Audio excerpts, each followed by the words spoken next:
Listo, muchachos, muy buenas noches.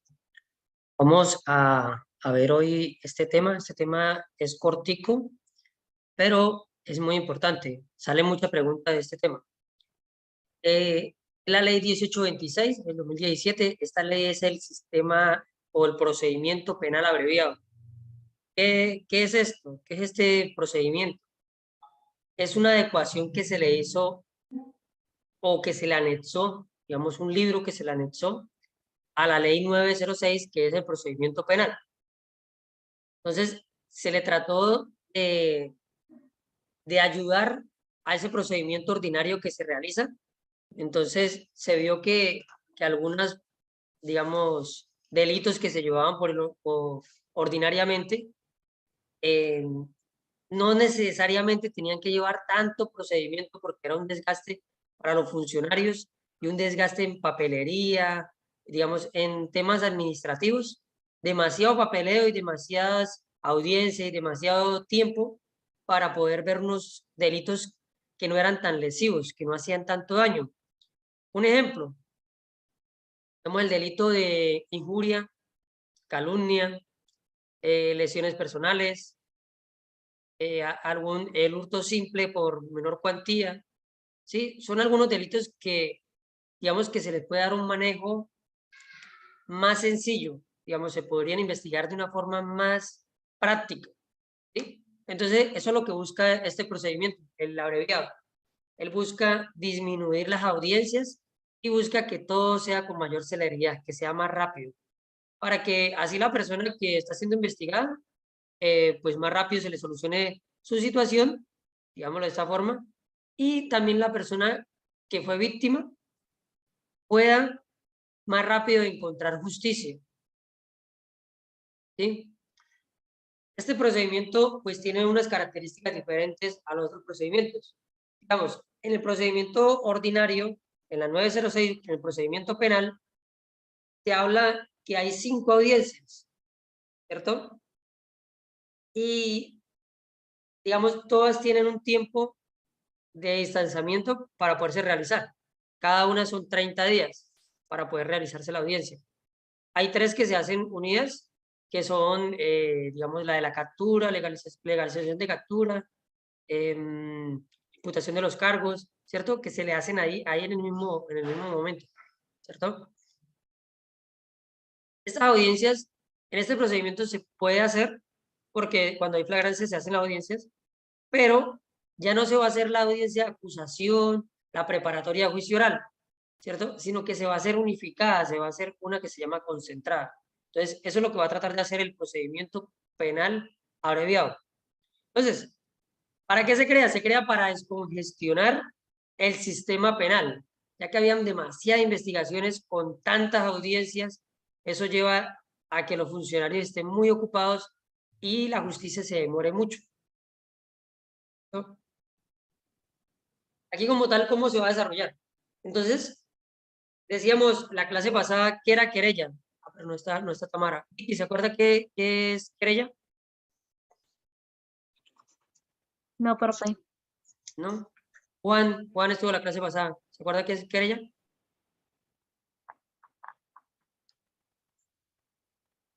Juan Manuel.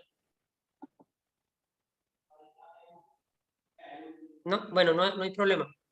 Decíamos que había, eh, digamos, la demanda, que era administrativa, ¿cierto? La denuncia, que es que cualquier persona puede decir que alguien cometió un delito. Es la denuncia, ¿cierto? Y la querella es que la persona que fue víctima va a reconocer y va a decir quién le ocasionó el delito, quién la afectó, ¿cierto? Entonces, bueno, esto va a existir una querella, va a haber un traslado de acusación, que es que se hace, digamos, digámoslo en términos así, se hace una carpeta donde se va a documentar toda la papelería de por qué esa persona fue la que cometió el delito. ¿Listo? Se va a llevar y se va a hacer una audiencia concentrada. En esa audiencia vamos a acusar a la persona y vamos a preparar juicio oral. O sea, de una vez se van a hacer las 2 audiencias. Es como si se hicieran 2 audiencias, pero esta se va a llamar es audiencia concentrada. Y por último se va a hacer juicio oral, que es la lectura ya, el sobrepeso que hace el juez para verificar si la persona fue o no fue. Sí, sí, estoy ahí quedando claro, digamos, en la comparación que estoy haciendo de las dos leyes. Creo que no. Vamos a tratar de mirar, mira, voy a tratar de bajar y les voy a mostrar todas las audiencias que hay en el otro Profe, procedimiento. Señorita, esta la verdad no entiendo muy bien qué es querella. O sea, creo que me gustaría en más sí, disminutivo. sí. Lo que pasa es que la denuncia, es decir, Juan robó, ¿cierto? Esa es la denuncia y puede hacerlo cualquier persona, puede ir a denunciar a Juan, que Juan fue el que robó. Pero la querella la va a hacer la misma persona que fue víctima del robo. Entonces va a decir, Juan me robó una camisa, ¿sí? Digamos así. Ujú. Entonces, la querella es que la misma persona que fue víctima es la que está denunciando, es la misma que está, digamos, exponiendo el caso. Sí, Entonces, profe, ya. sí, Ujú. entonces se le llama es querella, porque hay un querellante, una persona, un doliente, una persona que está poniendo eso en conocimiento, que fue a él mismo. Esa es la querella. Es lo mismo que denunciar, solo que es la persona que fue víctima. Esa es la querella. Ah, ok. Ujú. Y la denuncia, Gracias. y la denuncia sí la puede hacer cualquiera. No importa que yo no sea, o sea, si a mí no me robaron, pero robaron a un hermano mío, yo puedo ir a poner a denunciar. Es que mire, es que él robó a mi hermana. Ya eso es una denuncia. La denuncia la Ujú. puede poner cualquiera. La querella la tiene que poner La la misma víctima. persona que sufrió el hecho. Pero Ok. sí, sobre todo esta querella se maneja mucho en, bueno, aquí el abreviado lo hacen para delitos que no fueron, digamos, que no son tan lesivos, ¿sí? Y la querella también se maneja en eso, digamos, esta persona estaba hablando mal de mí, una injuria, ¿cierto? Esta persona dijo que yo robé, una calumnia, son delitos que no son, digamos, tan gravosos como un homicidio, feminicidio, ¿sí? Entonces, son delitos que son querellables, se llaman. El abreviado el abreviado va a manejar esos delitos querellables. Ya los delitos que ya digamos, sobrepasan, ¿sí? Esos delitos van a ser por el ordinario. Bueno, miremos aquí, lo que pasa es que quedó volteado, ¿cierto? Estas son las audiencias que se hacen por el ordinario. Va que me quedó el PDF volteado. Entonces, las tres que están de amarillo es las que se hacen en flagrancia. La audiencia de legalización de captura, la imputación de los cargos y la medida de aseguramiento, la solicitud de medida de aseguramiento, ¿cierto? Se hacen las tres. Pero mire que después sigue la audiencia acusatoria y la preparatoria. Esta audiencia, en el abreviado no se va a llevar las dos audiencias por separado, se va a llevar una sola que se llama la concentrada, ¿cierto? Y después se va a hacer la juicio oral. Entonces, aquí vamos, hay 6 audiencias. En la otra solamente se deberían hacer, digamos, 2 o 3 audiencias, solamente. Eso es lo que vamos a tratar de hacer, reducir audiencias, reducir procedimiento, reducir papelería y reducir, digamos, de alguna forma, tanto trabajo, porque el delito en realidad no lo amerita. Un ejemplo, en una injuria no hay una captura de una persona. Yo voy y pongo la querella que alguien habló mal de mí, ¿cierto? No habría que recolectar elementos, no habría que recolectar solamente con unos capturas, digamos, de una red social, podría hacer yo la denuncia. Listo. Eso lo tengo en una papelería.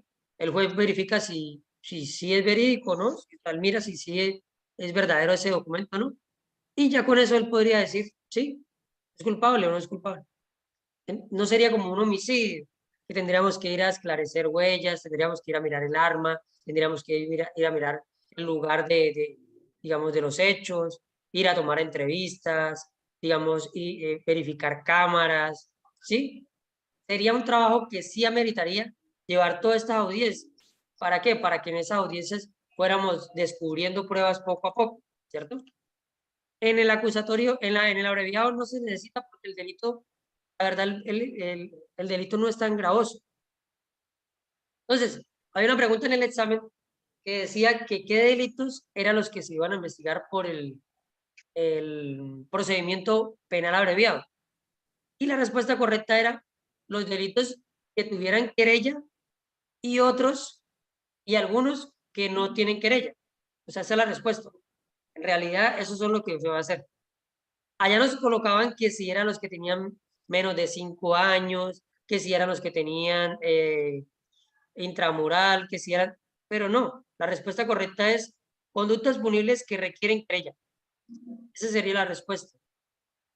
Hay algunos que no requieren, pero esos son como unas, ¿cómo le digo? Como que los introdujeron a últimas porque son de pequeña cuantía, porque son delitos más, digamos, menos lesivos, son más pequeños, ¿cierto? Aunque diríamos, bueno, el delito es delito, sí, pero hay unos que llevan más, digamos, más consecuencias y deberían dársele más prioridad, más estudio que otros. Sí, sí, sí, estoy dando a entender, ¿no? Sí, profe. Sí. Bueno, entonces el procedimiento es eso. Instaura la querella, se hace una acusación, un documento donde se hace la acusación, una carpeta. Esa acusación se lleva allá, o sea, se hace el traslado a acusación, ¿cierto? Se hace una audiencia concentrada donde llaman al señor, venga, usted dijo esto de Vicky, ¿sí? Usted dijo que Juan había robado una camisa, venga, si es verdad o no es verdad, ¿sí? En esa audiencia se determina y después se hace el juicio oral, se lee, se hace lectura. Si fue condenado o no fue condenado, ya. Y se acaba el procedimiento. Es un procedimiento muy rápido, es un procedimiento que le brinda descongestión al sistema penal, porque hay muchas carpetas, muchos procedimientos y muchas audiencias. Entonces, si hacemos esto en un mes, 2 meses, digamos, de cierto modo, podríamos ayudar a que esa carpeta no esté haciendo bulto allá en los expedientes, ¿cierto? Bueno, entonces, mire, este procedimiento abarca conductas punibles que requieren querella, algunas conductas que no requieren querella, pero digamos que no son tan gravosas, ¿sí? Un hurto simple podría ser, ¿sí? Algunas conductas que no tengan señalada privación de la libertad, pero no todas las que no tienen señalada. Por eso no podría, la respuesta no podría ser las que no tienen privación de la libertad. La respuesta correcta es las conductas punibles que requieren querella, ¿sí? Bueno, algunas que no tienen privación de la libertad y otras que sí tienen, pero son pequeñas también, ¿cierto? En los casos de flagrancia no será necesario querella. Por ejemplo, un ejemplo de este caso. La patrulla del cuadrante va patrullando y observa cómo un ciudadano está golpeando a una mujer. Él lo ve que está golpeando a la mujer. No necesitaríamos que ella ponga la querella porque está haciendo flagrancia. La patrulla lo está observando. Por eso es que en algunos casos, se retiene esa persona y la mujer dice, no, es que yo no lo voy a denunciar, yo no quiero ponerle nada, yo quiero que nos vayamos para la casa. Pero si ya se hizo el procedimiento, va a seguir él con ese proceso, porque hay una flagrancia, no necesita que ella coloque querella. Entonces, digamos, las conductas querellables serían ya cuando se lleva un procedimiento o digamos que una ciudadana va y pone la querella, que el marido la golpea y eso, se podría llevar por traslado de acusación, ¿sí? Podría llevar por el término. Pero si está haciendo en flagrancia, no hay necesidad que se ponga la querella ella. Ya que ella lo quiere hacer, también es mejor, da más soporte al procedimiento, se puede hacer mejor. Pero si ella no quiere, no importa, se puede, de igual forma se puede hacer el procedimiento. Bueno, aquí veníamos, Vicky, mire, ¿qué es la querella? Pues la querella es la acusación presentada ante un juez. Usted va ante un juez y le dice, o ante el fiscal, usted va y dice, es que lo que sucede es que yo vengo a denunciar que Juan está hablando mal de mí, está haciendo acusaciones deshonrosas. Que yo vengo a decir que Juan está diciendo que yo me robé algo, me está haciendo una calumnia. Y yo vengo a denunciar a Neider porque Neider es mi esposo y él me golpea, ¿cierto? Y yo vengo a denunciar a Tamara porque ella me golpeó y me arruinó la cara, lesiones personales, ¿sí? Entonces, como yo soy el que estoy sufriendo el hecho y yo estoy exponiendo, digamos, el delito, es una querella. Si fuera otra persona que lo presenta, La es una denuncia. denuncia. Pero como en realidad lo está haciendo la persona y digamos, ya está tipificado en la norma cuáles son los delitos querellables, que la persona misma es la que tiene que ir a poner el denuncio. ¿No? Son unos delitos que se van a manejar por el abreviado, son unos delitos que no son tan lesivos, no son tan, ¿cómo lo digo? Todos los delitos son graves, pero no es tan exageradamente grave. ¿Sí? Una lesión personal, un hurto simple, son delitos que son más como de manejo. Además, hay otra cosa con los delitos querellables, que pueden ser conciliables. Yo puedo llegar a un acuerdo con la persona.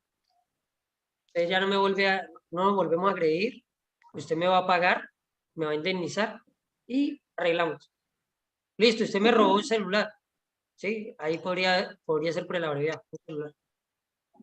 No lo hizo con violencia, bueno, un celular, me va a pagar el monto del celular y me va a indemnizar. Y ya, ¿sí? Eso es otra característica que se presenta con, digamos, con los delitos querellables, que pueden ser conciliables. Ahora viene esto que es muy importante porque sale mucho en los exámenes. En los exámenes preguntan, por ejemplo, ¿qué procesos se van a llevar por el abreviado? Que ya les dije, son los querellables, ¿sí? Y preguntan también quién es el acusador privado y quién es el querellante legítimo. Entonces, el querellante legítimo es la víctima, o sea, el que puede poner la querella es la víctima. También lo puede hacer su abogado con un poder, su abogado, ojo, su abogado, no su esposo, su hermano, su hijo, no, su abogado. ¿Listo? En última instancia, que la persona no pueda ir porque está en el hospital, ¿sí? Podría hacerlo el mismo policía que estuvo atendiendo el caso, porque él estuvo ahí en presencia, ¿cierto? Pero es en última instancia. Es para la ley, el querellante legítimo es la víctima, es la persona que sufrió el hecho, o su abogado, ¿cierto? Entonces dice, por fuerza mayor o caso fortuito. Si nos acordamos qué es fuerza mayor y qué es caso fortuito. Tamara, ¿qué es caso fortuito? Señor, ¿Qué es caso fortuito? ¿Qué es caso fortuito, Tamara? Suena la gente ya. sí, es que hay muchísima gente acá en mi casa ahorita. Bueno, listo. Me tocó salir corriendo para la habitación. Profe, Bueno. deme 5 minutos, yo me organizo y ya le respondo todo lo que usted me pregunte. Listo. Digamos, ¿quién estuvo también? Vicky, ¿qué es fuerza mayor? ¿Es algo imprevisto? Sí, pero ¿lo puedo controlar o no lo puedo controlar? ¿Lo puedo predecir o no lo puedo predecir? No. No lo puedo predecir, tampoco lo puedo controlar, porque la fuerza mayor es la mano de Dios. Un Ujú. ejemplo de la mano de Dios. Digamos un terremoto o algo así. Muy bien. Un terremoto, un huracán, eso es la mano de Dios, es una fuerza mayor. Fuerza mayor, es muy grande la fuerza, es una fuerza mayor. No la puedo predecir, tampoco la puedo controlar. Ahora diríamos entonces el caso cortito, ¿qué es? Es la mano del hombre. Un robo. Sí, bueno, es la mano del hombre. Entonces es algo que yo no puedo predecir, pero si pudiera predecirlo, lo puedo evitar. Un ejemplo yo les colocaba con el carro. Yo no puedo predecir que de repente yo vaya manejando y el carro se le salga una rueda. ¿Sí? Yo no puedo predecir. Pero si yo supiera que el carro tiene la rueda suelta, yo la puedo ajustar antes de arrancar. Sí, y Sí. puedo evitar eso. Sí, claro.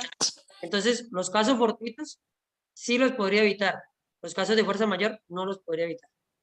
Quiero que se graben esto porque, bueno, esto en todos los exámenes sale preguntas sobre esto. Y es algo muy importante para la vida cotidiana también, porque uno podría explicarle, no, es que tuve un caso fortuito. Y no, digamos, alguien que sepa el tema, si usted le dice, no, es que por fuerza mayor no existí. Por fuerza mayor, ¿por qué? ¿Qué sucedió? No, es que se me varó el carro. Ah, que eso no es una fuerza mayor. Es un caso fortuito, ¿cierto? Entonces quedaría uno como mal planteado. Bueno, entonces, si hay un caso fortuito de una fuerza mayor que la persona no puede, digamos, poner la querella, podría hacerla también el policía. El policía, pero es la última instancia. La primera, ¿quién es? El querellante legítimo es la víctima o su abogado. Ya, la víctima o su abogado. Digamos, en un caso que la persona fallece, la víctima fallece, ¿quién podría entonces? Decimos si él es la persona o el abogado y si él no le ha dado poder a un abogado y él murió, ¿quién podría ser entonces el querellante? Pues puede ser, ¿El policía? sí, sí, no, sí podría ser el policía, pero como queremos que alguien quede al frente de ese caso, Ok. ¿sabe quién, Ah, sí, quién podría? El algún heredero, o El sea, familiar. médico. sí, Ah, el hijo, el hijo. ¿Por qué? Porque él sufrió la muerte de su padre, entonces él también es víctima, ¿cierto? Entonces él podría presentar la querella. Bueno, pero el Bueno, querellante una legítimo pregunta. es la víctima, es la persona que sufre, es la víctima. Ahora sucede una cosa. Nosotros decíamos en el procedimiento penal normal, decíamos, espera, ¿qué dice? Decíamos que el acusador o el ente que hacía la persecución judicial, ¿quién era? ¿De acuerdo? ¿Cómo es la pregunta? ¿Quién es el creo. que hace la persecución judicial normalmente en el procedimiento penal normal? Fiscalía. La Fiscalía General de la Nación. Ese es el ente acusador, el ente que lleva la persecución judicial, siempre, ¿cierto? En el procedimiento eh, penal, el normal, la 906. Pero aquí en la 1826, entonces van a decir, venga, pero vamos a darle la facultad a que otra persona pueda ayudar, porque es que tenemos muy poquitos fiscales en el país. Entonces, tenemos tanta investigación y tenemos poquitos, y como ya estamos, tenemos, digamos, ya le estamos dando la representación a la persona que es el querellante legítimo, pues démosle a él también esa personalidad de ser el acusador privado, ¿sí? Y entonces se crea esto, se crea una facultad para que el fiscal le delegue esa función a la víctima, pero a través de su abogado, ¿sí? Entonces, ¿quién va a ser el querellante legítimo? ¿La víctima o su abogado? ¿Quién va a ser el acusador privado? La respuesta correcta es así, la víctima a través de su abogado. No, no van a poner allá al abogado, sino la víctima a través de su abogado.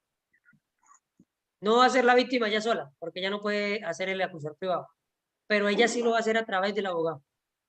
Entonces, el acusador privado va a ser la víctima a través de su abogado.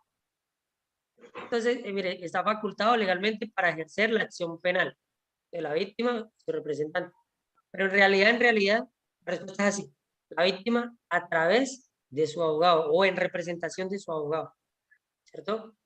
Ese es el querellante, el acusador privado. ¿Qué facultades va a tener este acusador privado? ¿Qué le van a...? Entonces, va a poder hacer algunas acciones que hace también que hace el fiscal. Por ejemplo, va a recolectar pruebas. Va a poder hacer algunas recolección de residuos, sí, de todos esos elementos materiales probatorios, va a poder hacer algunas grabaciones, va a poder tomar algunas fotografías, va a poder hacer todo lo que es una investigación como tal. Hay algunas acciones que no las puede realizar porque no tendría, digamos, el soporte, pero podría hacerlas a través del fiscal. Por ejemplo, no podría interceptar una llamada, no podría hacer vigilancia de correspondencia, ¿cierto? Pero a través del fiscal lo puede hacer. Entonces, yo soy el acusador privado, yo sé que tiene información que es vital y yo puedo decirle, venga, señor fiscal, necesito hacer esto, faculte, o sea, realícelo usted. Entonces, sí tiene la facultad de solicitárselo al fiscal. ¿Listo? Bueno, vamos a mirar qué le decía yo, el traslado de acusación es que es un documento donde yo voy a plantear. Entonces yo voy a denunciar. Entonces me toman la denuncia en un documento. Listo. Pepito Pérez puso la denuncia de esto, ¿cierto? él anexó las pruebas estas y estas, y esa carpeta, esa acusación, digamos, la van a trasladar a donde, digamos, al juez, lo van a trasladar al juzgado, ¿sí? ¿Para qué? Para que se lleve el proceso. Ese es el traslado de acusación, porque muchos de estos delitos no hay una flagrancia, no hay una captura. Entonces, se inician, ¿por qué? Por traslado de acusación, o sea, del escrito. El escrito se lleva allá ante el juez, ante el juzgado, y se inicia desde ahí. ¿Sí? También se puede hacer con una captura, lo que le decía, un hurto a celular, o sea, un hurto simple. Solamente tomó el celular y ya. Eso podría ser por el abreviado. Se le legalizaría captura, ¿sí? Y se hace acusación y se le solicita, la víctima le puede solicitar al fiscal que haga una conversión y lo lleven por el abreviado. Y lo pueden llevar normalmente, ¿sí? La característica del abreviado es que en cualquier momento también podría, digamos, conciliar. Listo. Entonces, en el procedimiento abreviado, digamos, quien realiza la acción, el delito, puede aceptar los hechos del momento que lo capturan o del momento que le presentan el escrito de acusación. Por ejemplo, presentan un escrito de acusación, digamos, de calumnia. Entonces, la persona que está realizando la calumnia puede decirle, no, sí, yo la verdad, sí realicé la calumnia, pero la verdad me voy a retractar. ¿Sí? O la verdad, yo estaba ese día, digamos, enojado y sí la embarré. Podría tener unos beneficios. Podría llegar a una Romper conciliación, silencio. ¿sí? ¿Sí? Y podrían llegar a una conciliación antes digamos, de ser sentenciado, o podrían también acogerse al 50%, podrían acogerse, digamos, a unas instancias que le puede facilitar, digamos, el juez. O podría ser antes de llevarse el juicio, solamente ahí, entonces se la podría brindar el fiscal. El fiscal tiene muchas facultades. Por ejemplo, el principio de oportunidad es un derecho que tienen las personas, ¿para qué? Para reconocer el hecho, pero facultarse en unas exoneraciones de responsabilidad. O para decir por qué sucedieron los hechos, digamos, aclararlos. Entonces el juez dice, la verdad, aquí, si nos ponemos a hacer una investigación, llegaríamos a nada. Entonces, es más factible, es mejor renunciar a la persecución, digamos, no hacer ninguna instancia que ponernos a investigar algo que desde el momento que se instauró se sabe que no va a llegar a nada, porque no hay nada, no hay delito. Entonces, él por principio de oportunidad puede darle libertad a la persona. ¿Sí? También hay otra que se llama la preclusión, que es antes de la acusación, bueno, pero ese es en el normal, pronto los enredo un poquito. Antes de la acusación, el fiscal ve que no encontró, él sabe que la persona de pronto lo cometió, digamos, él sospecha, pero no encontró ni una sola prueba, no encontró nada para poder investigar a la persona. Entonces dice, no, mejor vamos a precluir, ya voy a cesar mi investigación porque la verdad no encuentro nada. Y también lo puede hacer, también puede hacerlo el fiscal. Pero es algo que es peligroso porque puede ser que el fiscal también esté comprado, ¿no? Pero sí, sí se puede hacer. Bueno, seguimos aquí. Entonces, ¿qué va a contener esa acusación? Se decía que vamos a hacer un traslado de acusación, ¿cierto? Que es un documento, una carpetita, donde van a tener todas las pruebas. ¿Qué es lo que va a tener esa acusación, esa carpeta? Que va a tener una indagación del juzgado competente para conocer la acción. Es un documento donde él va a solicitar que, porque se puso una denuncia, una querella, vamos a iniciar la acción, la persecución judicial, ¿cierto? Una prueba sumatoria que acredite la calidad de víctima. Entonces, en el otro procedimiento, la víctima se declara en la audiencia de acusación. Hasta la audiencia de acusación es que uno puede decir, esta persona sí fue víctima o no. O sea, la calidad de víctima será en la acusación. Aquí, pues la van a dar desde el inicio, pero tiene que comprobarse que sí tiene la calidad de víctima o no. Entonces, eso se hace a través de unas pruebas. Entonces, el sumatorio de pruebas va a estar en este documento. ¿Listo? Entonces, va a demostrar que sí, sí ocurrió el hecho, que esa persona sí fue víctima y que el otro personaje o la otra persona sí se sospecha que fue por este motivo y este motivo. ¿Listo? Se va a hacer una indagación a la persona, se puede hacer una indagación a la persona para ver si la persona reconoce el hecho o no lo reconoce. También la orden o compensatoria de la acción penal, pública o privada. Entonces, aquí va a solicitar la persona, no, yo quiero que se haga por el abreviado, yo quiero ser el acusador privado, o quiero que se lleve por el término normal, por el procedimiento ordinario, ¿cierto? A partir del traslado escrito, la acusación, el fiscal y el acusador privado o la víctima podrán solicitar cualquiera de las medidas cautelares. Entonces, puede ser que le pueden dar una medida cautelar de no salir del país. Le pueden dar otra de presentarse 2 días, 3 días a la semana en la fiscalía para saber que no se ha ido, ¿cierto? Podrían darle otra medida que podría ser preventivamente estar en su residencia. Podrían darle otra que es no salir después de las 6 de la tarde de su residencia. Son muchas medidas que hay. Podrían darle otra que es intramural. Pueden decirle no. Entonces, aunque estos delitos son querellables, no son tan graves, pero sí le pueden dar. Por ejemplo, un hurto de celular sí le podría dar. Entonces, no, vemos que la persona sí es un peligro para la sociedad, vemos que la persona podría evadir la responsabilidad. Entonces, vamos a darle una medida cautelar de privación en centro carcelario. ¿Sí? Y la víctima, como acusador privado, como que puede realizar esa petición, pero a través de su abogado, ¿no?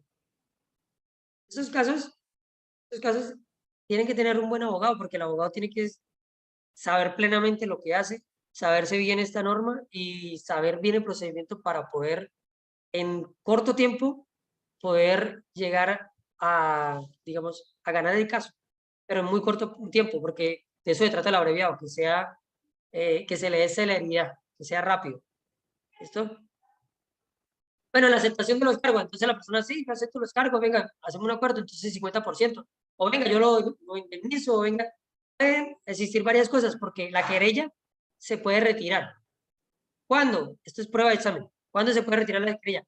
En cualquier momento antes de juicio oral. ¿Listo? Entonces, bueno, voy a ver que acepto los cargos y va a tener, digamos, una garantía de la disminución del 50% de la pena. ¿Sí? Y bueno, se hará un acta frente al juez, se verificará la validez y también puede aplicar en los casos de flagrancia. Yo fui capturado en flagrancia, me llevaron porque robé un celular. Yo llego y digo, no, sí, en la primera audiencia sí, la verdad, yo sí me robé el celular, yo pido perdón, yo voy a indemnizar a la víctima y esto, y le rebajan el 50% de la pena. Y como es una pena, digamos, el hurto simple es de menor cuantía, digamos, es poca, pues saldría muy rápido indemnizando a la víctima y reconociendo el hecho, saldría muy rápido, digamos, de este problema. Bueno, viene la presentación de la acusación. Entonces, decíamos que en el otro procedimiento se van a realizar más audiencias, ¿cierto? Se va a realizar la audiencia acusatoria y la audiencia, bueno, la audiencia de imputación de cargos, audiencia acusatoria y la audiencia preparatoria a juicio oral. En esta no se va a hacer un solo traslado, un solo, digamos, el traslado y se va a hacer la audiencia concentrada. Entonces, en esta presentación, después del traslado de que se lleve el documento, el fiscal dentro de 5 días siguientes presentará el escrito de acusación al juez para realizar el juicio. Entonces, vamos a presentar el documento. Llamamos a la audiencia concentrada, ¿cierto?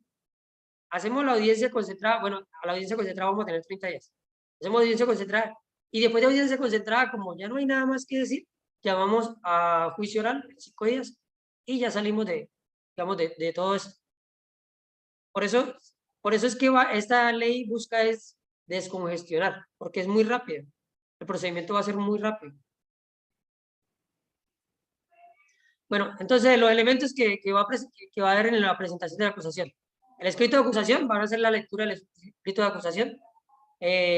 Tamara denunció que Juan dijo que ella se había robado una camisa, va a leer todo. El descubrimiento va a ser las pruebas, acá están las pruebas, esta prueba fue verdadera, esta prueba fue verdadera, por lo cual, ¿sí? Declaratorio de la persona ausente. Aquí es cuando o la víctima o digamos, o quien fue el que realizó el hecho, no se presenta o está, digamos, se fue para Venezuela, se evadió, ¿cierto? Pero hay una, digamos, el abogado trae una declaración de esta persona, o puede darla, digamos, si él es el abogado y tiene el poder, podría darla él en la declaratoria, ¿sí? Bueno,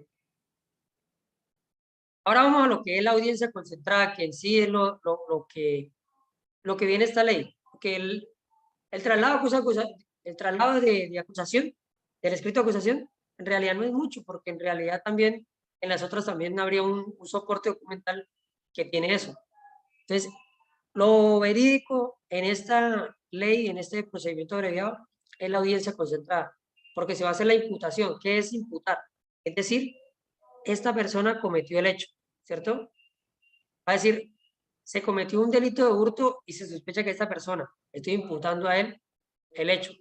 La acusación es reconocer plenamente que fue la persona. Es decir, sí, Juan, el cual está identificado con cédula tal, cumple estas características, tiene una cicatriz aquí, tiene eso. Entonces la imputación, yo voy a decir, esta persona,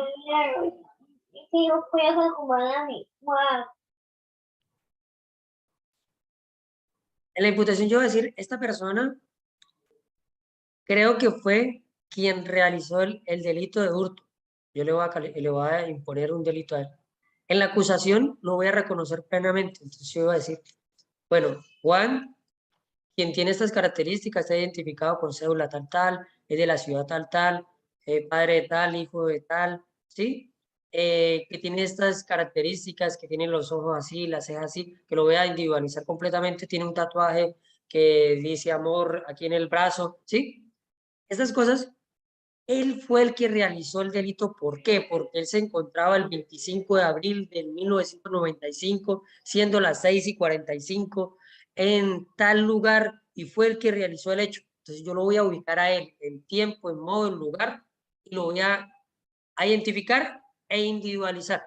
Identificar es decir que él es como se representa en el documento de identidad, ¿cierto? Individualizar es verificar todas sus características y todo lo que lo hace a él como persona.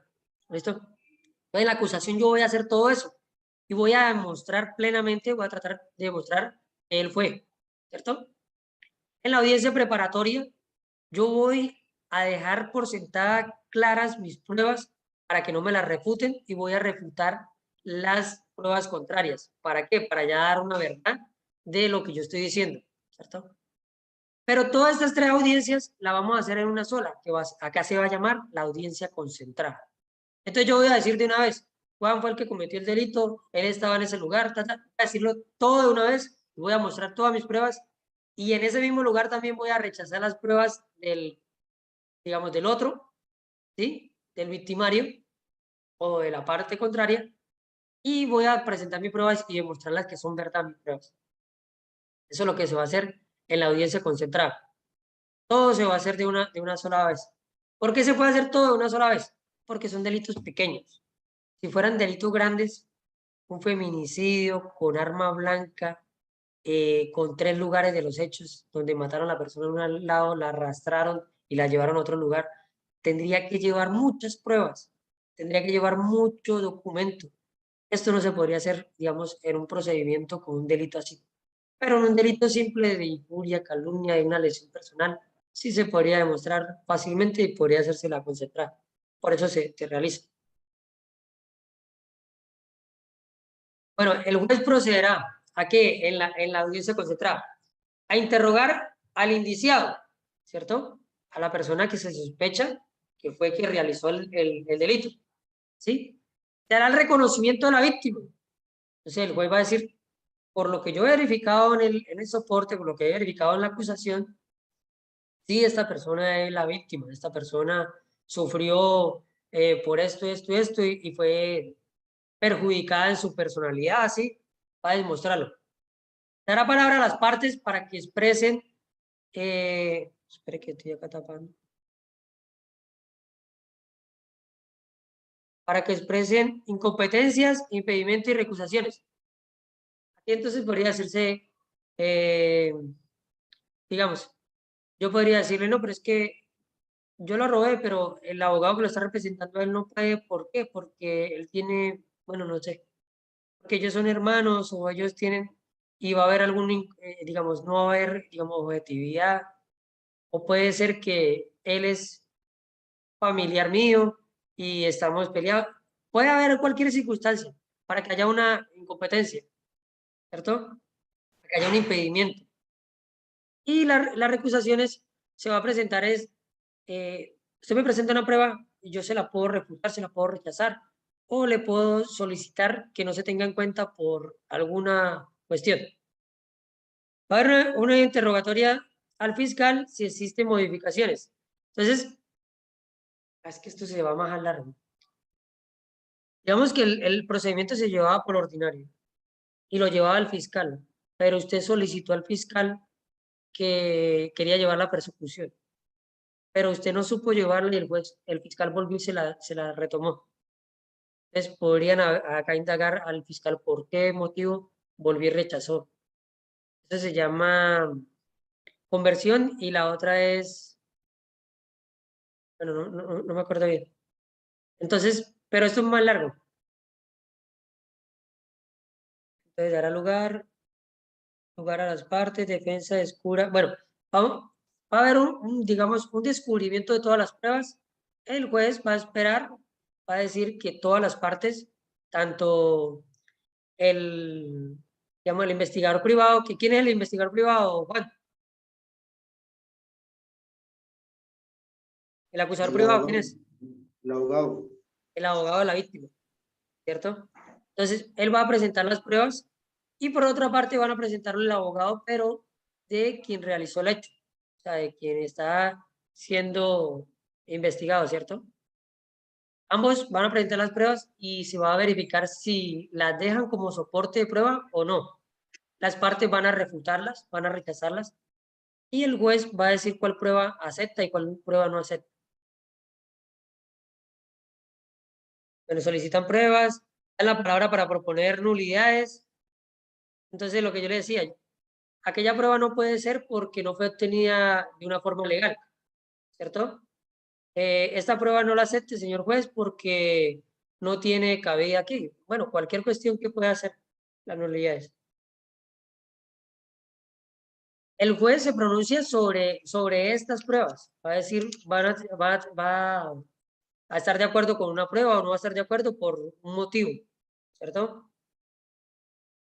Y se corre traslado a las partes, o sea, se le va a dar una copia de todo el expediente, de todas las pruebas que hay, de toda la acusación que hay, a ambas partes, tanto a la víctima como al indiciado, a quien está siendo perseguido judicialmente. Pero decía aquí que las dos partes van a demostrar que las pruebas que tienen ellos son verdaderas. Después de la audiencia concentrada va a venir la audiencia de juicio oral.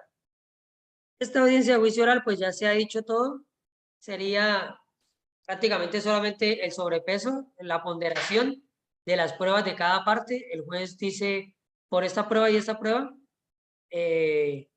digamos, declaro inocente al indiciado o lo declaro culpable, ¿cierto? Y va a pagar una pena de tanto o va a llevar una multa o lo que él determine.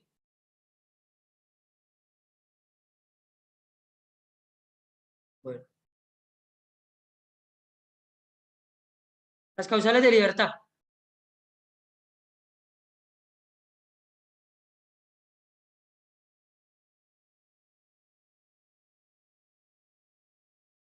Bueno, entonces cuando cumpla la pena, cuando la persona ya fue, digamos, le dieron una pena por el delito que cometió y ya la cumplió, pues el juzgado va a sacar la orden de libertad y ya el cumplimiento de la pena.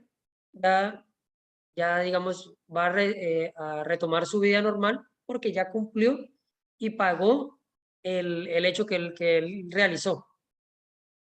Cuando precluya, entonces acá decíamos que se está investigando la persona, se está investigando, pero no se encontró una prueba fundamental, no se encontró ninguna prueba, no hay nada que soporte que en realidad él cometió el hecho. Entonces, no le queda otra instancia sino a quien está realizando la persecución judicial, decir, toca precluir, o sea, toca cesar la investigación y ya determinar que la persona pues pueda ser absuelta, porque en realidad no hay ni una sola prueba. Cuando se absuelva al acusado, aquí es cuando en el juicio oral se demuestra que él no tuvo la culpa, que él es inocente, pues, se absolvió de toda, digamos, acusación, ya le pueden dar la libertad. Por el principio de oportunidad, entonces yo lo decía al principio. ¿Principio de oportunidad qué es? Es la facultad que tiene el fiscal, también lo podría tener el juez, pero si llega hasta juez no habría. El fiscal, que la tiene el fiscal, para decir, es mejor cesar la investigación en este momento porque no hay nada. A hacer una acción que no nos va a llevar a ningún, digamos, a declarar a ninguna persona. Y vamos a a entorpecer el sistema penal por algo que no tiene sentido. Y él puede dar ese principio, digamos, de oportunidad a la persona, digamos, porque tenga una exoneración de responsabilidad. ¿Se acuerdan de las exoneraciones de responsabilidad? ¿Cuáles son?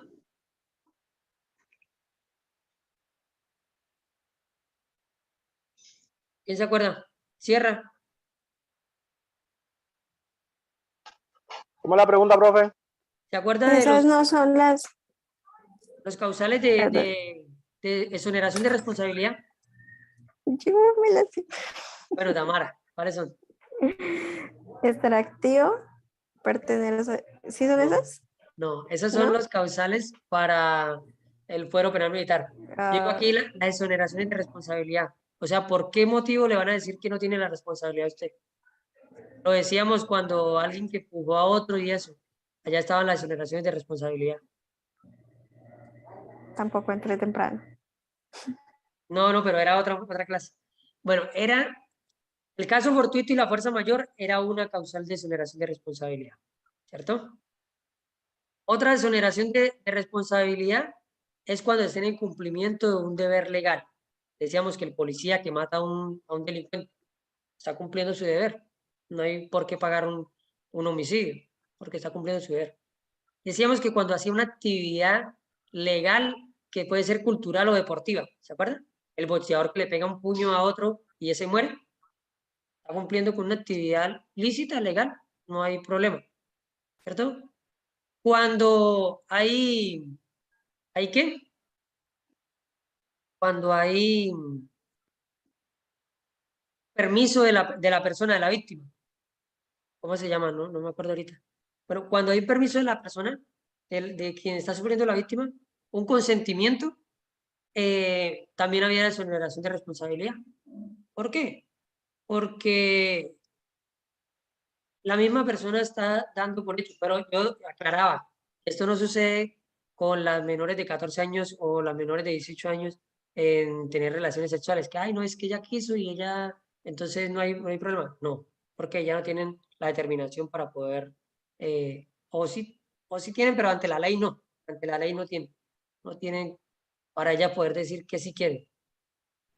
Entonces, esas exoneraciones de responsabilidad van a ser, digamos, una de las causales para el principio de oportunidad. Entonces, yo digo, no, es que la verdad yo estaba entrenando con él karate, judo, ¿cierto? Y le hice un mal golpe y sucedió esto, por eso fueron las lesiones personales.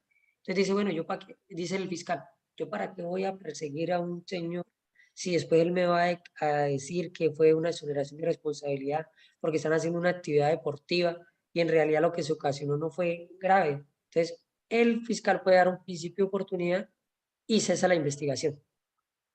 ¿Listo?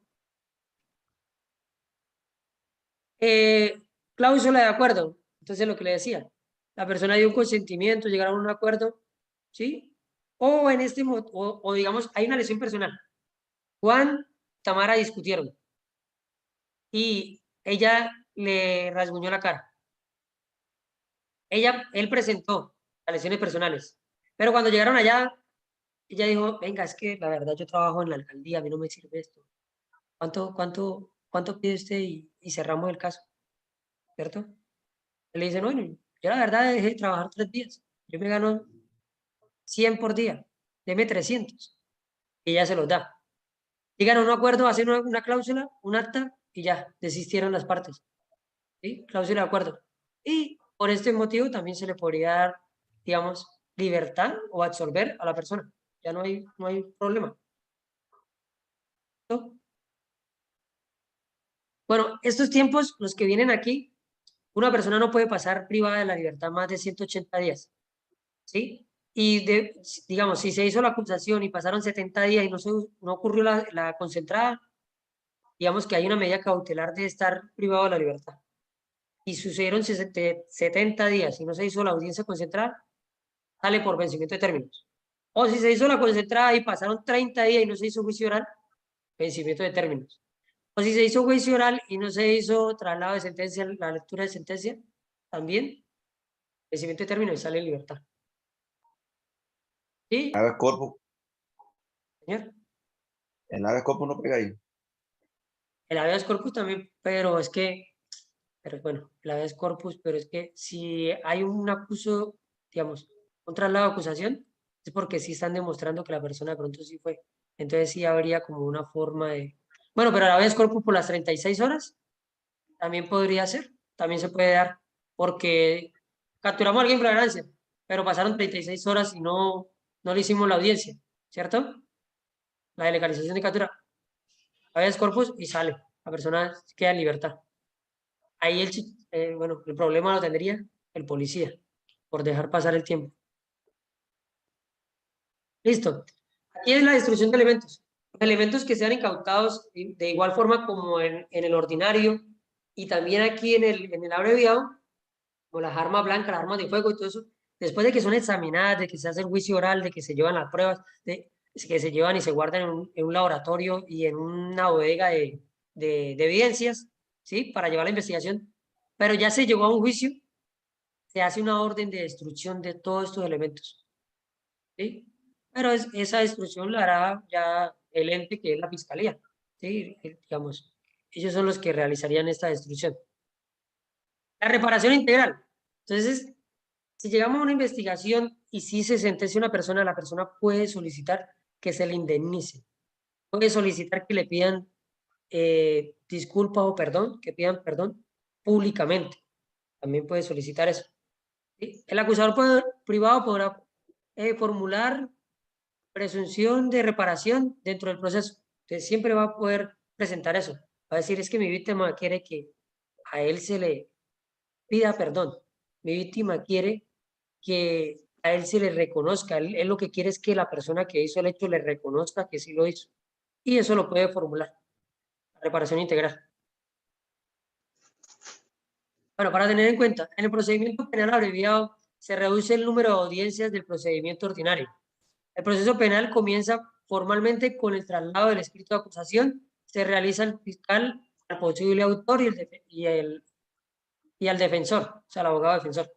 Entonces, en el concurso van a preguntar, ¿quién es el querellante legítimo? ¿Quién es? La víctima. La víctima, ¿cierto? Luego lo puede hacer su abogado, ¿cierto? Con el poder. Bueno, querellante legítimo. ¿Quién es el acusador privado? La víctima entre el abogado. ¿Ah? La víctima a través de su abogado. Listo. Muy bien. Sí. ¿Quién va a llevar la persecución judicial en el La procedimiento? fiscalía. No, pero aquí en el procedimiento abreviado. El procedimiento penal abreviado. La va a llevar el acusador privado. ¿Quién es el acusador privado? El abogado de la víctima, o sea, la víctima a través de su abogado. Ellos son los que van a llevar la persecución, porque el fiscal le va a dar un documento donde le va a dar poder para que él lleve la persecución. ¿Sí? En cualquier momento pueden llegar al fiscal y solicitarle cualquier cosa, pero él le va a dar el poder para que ellos lleven esa investigación.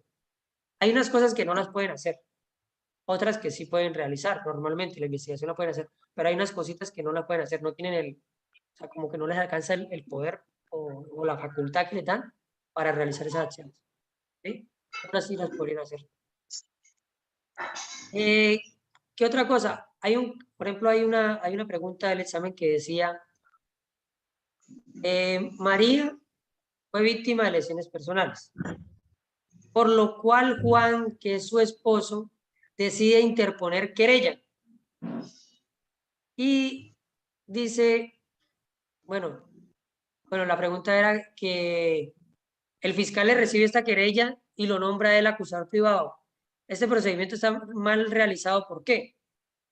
Entonces, la respuesta correcta era porque él no cumple la calidad de querellante legítimo ni acusador privado. ¿Por qué? Porque él no es la víctima ni es el abogado de la víctima. Él es su esposo, pero eso no tiene nada que ver. ¿Sí? Hay que tener en cuenta eso. Y otra cosa, las audiencias. En el procedimiento penal normal o el ordinario están las otras audiencias que están.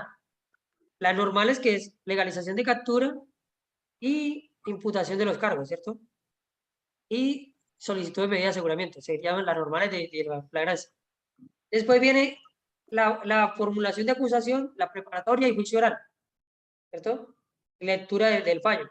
Aquí en este, que es el abreviado, solamente vendría, si no hay flagrancia, traslado de escrito de acusación, audiencia concentrada y juicio oral. Y ya, terminaríamos todo el procedimiento. Entonces, mire que digamos, se disminuyen las audiencias. Esto es importante, digamos, en el examen. Van a preguntar esas cosas. Acá vamos a ver en la última hojita, digamos, la diferencia de las audiencias en esta página. Mire que esta nada más trae 2 audiencias y la otra trae un incremento de 10. ¿Por qué no metemos las de, digamos, legalización de captura aquí en el abreviado, en la ley 1826? Porque la mayor parte de delitos que vamos a investigar son querellables, no son por flagrancia, la mayor parte. Entonces, se inicia en la formulación del acuso, la formulación de acusación, ¿cierto? Del escrito de acusación. Y vienen, esta otra página es las audiencias que yo le he mostrado en el ordinario, en la 906, para que tomen, digamos, la diferencia de este al otro. Que hay un problemita, digamos, acá. Hay un principio en la ley que se llama el principio de favorabilidad, ¿sí? ¿Qué quiere decir? Que cuando a mí no me conviene una ley y a mí me están investigando, yo puedo solicitar que me investiguen con la otra. Entonces, la víctima puede pedir por el abreviado, pero a quien están investigando el indiciado puede pedir que se lo cambien al ordinario. Aunque tampoco le convendría porque son más audiencias y se demostraría más la culpabilidad. Pero podría hacerlo, ¿cierto? ¿Qué más podemos sacar aquí, digamos, para el examen? ¿Qué han preguntado? El querellante legítimo, el acusador privado, las audiencias,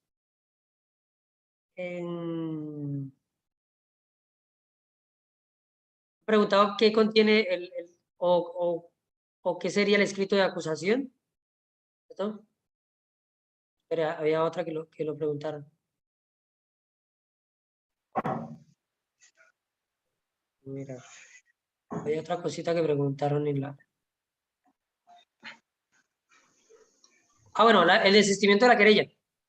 Esto es importante porque le puede colocar un caso que, digamos, arreglaron las partes y antes del juicio oral la víctima desistió de la querella. Y esto sí se podría hacer. O hay una pregunta que decía que el desistimiento de la querella se puede realizar en el procedimiento penal abreviado hasta antes de, y decía, antes de la acusación, antes de juicio oral, antes de la presentación de escrito de acusación, ¿cierto? La respuesta correcta es hasta antes de juicio oral, hasta antes. Hasta en la concentrada se puede hacer desistimiento. También se pueden acordar las partes, puede llegar a una conciliación. Siempre en este procedimiento se va a buscar conciliación de las partes. Si hay una conciliación, si hay un pago, se puede absolver ya todo el caso y se cerraría. Sería mejor, evitaríamos llevar a juicio oral y evitaríamos realizar más trámites. ¿Listo? ¿Qué preguntas tienen?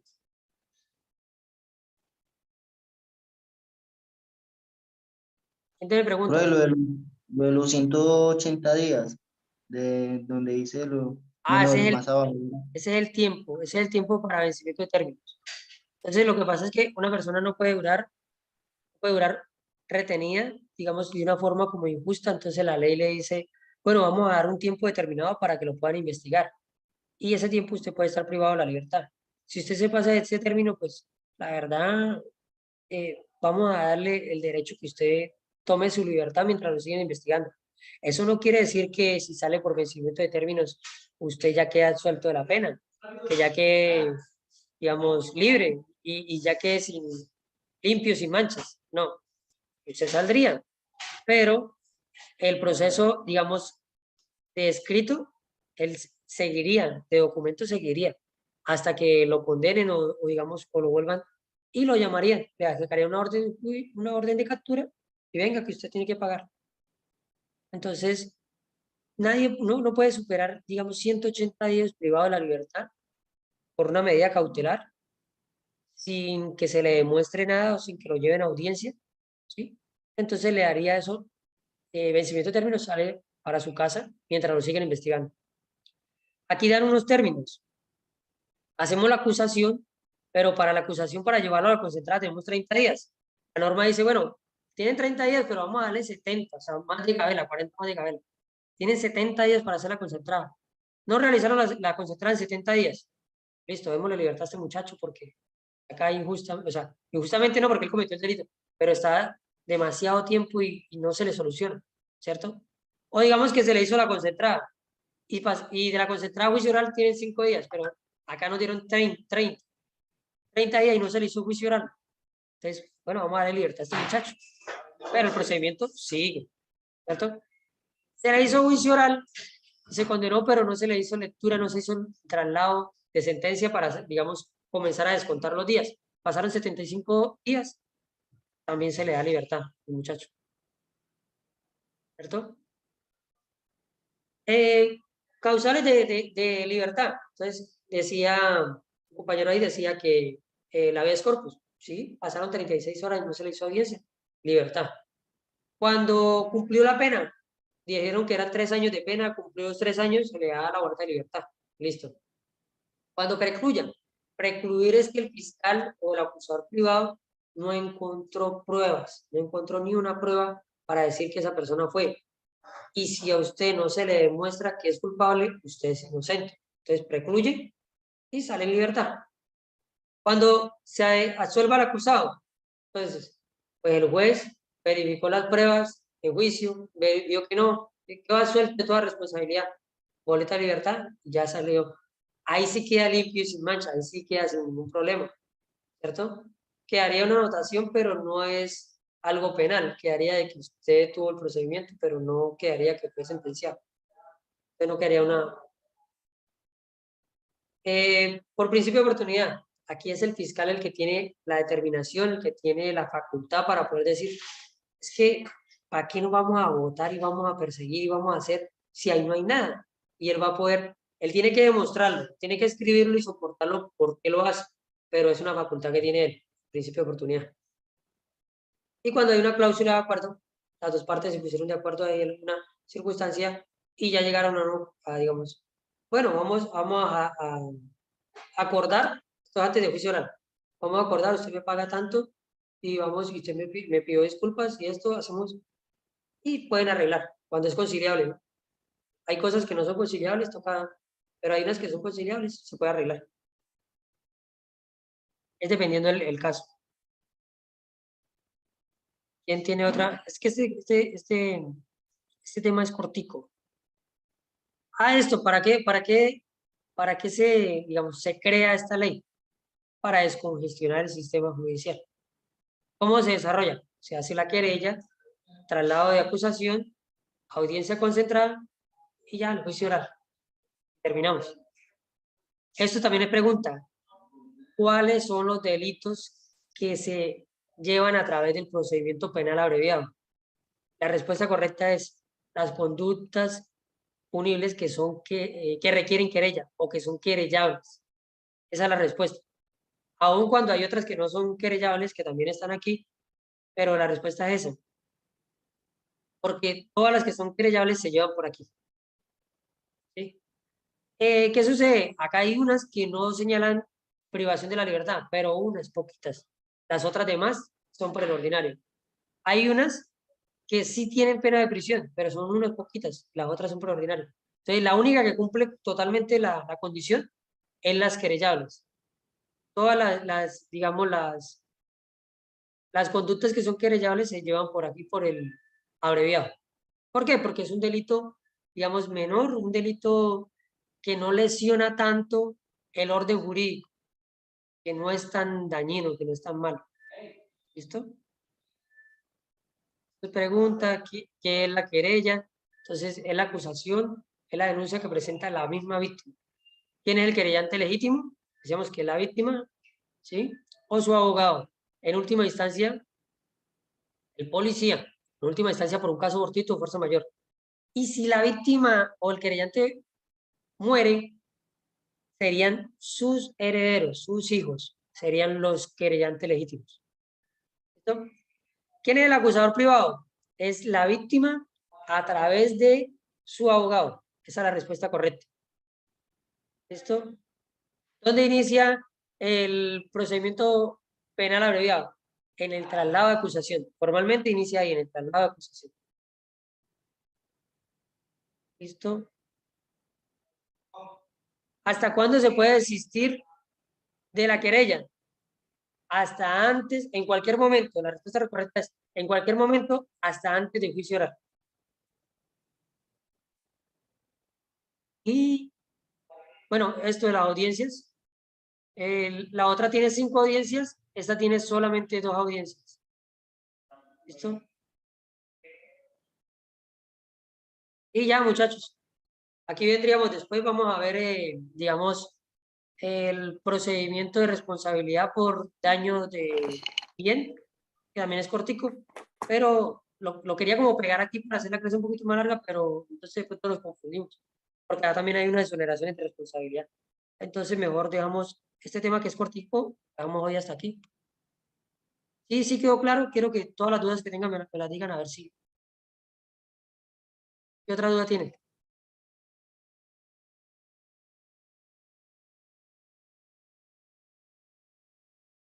Entonces, No, tenemos 2 sistemas o 2 procedimientos penales. Digamos, vamos a hablar de que el Código Penal, que es la 599, nos va a decir qué son los delitos. O sea, va a decir, robarse tal cosa es delito, hacer esto es delito, ¿sí? Él me va a dar la tipicidad de la conducta, que es el Código Penal, ¿cierto? El procedimiento penal, que es la 906, me va a decir cómo se va a desarrollar la investigación y cómo se va a condenar la persona por ese delito que cometió, ¿cierto? A ese libro de la 906 se le adiciona este librito, que es la 1826, que es el abreviado, y es el libro séptimo, o sea, se agrega ya allá en ese procedimiento. Iba a decir, bueno, vamos a hacer una cosa, estos delitos que no son tan delicados, que son querellables, vamos a correrlos para aquí, y lo hacemos de esta manera más fácil. 2 audiencias y suerte ya, ¿sí? Lo decimos así. Entonces, eso es lo que busca este procedimiento abreviado. Que sea más ligero, que se le dé más celeridad a los casos y podemos solucionarlo para descongestionar el otro, la 906, porque hay mucho arrumio, muchas carpetas o muchos procesos que están estancados. Entonces inventaron este procedimiento para los delitos que sean más pequeños, solucionarlos más rápido y descongestionarlo, digamos, lo otro. Y pues muchachos, esto sería la clase por el día de hoy. No sé si fui claro. No sé. Sí, pues bien. Muchísimas gracias por la clase. Sí, profe, gracias. ¿Listo? Hasta Listo, profe, mañana. gracias. Listo, bueno. Tenga buena noche, que Dios lo bendiga. Chao, hasta mañana. Chao, profe. Al servicio, madre.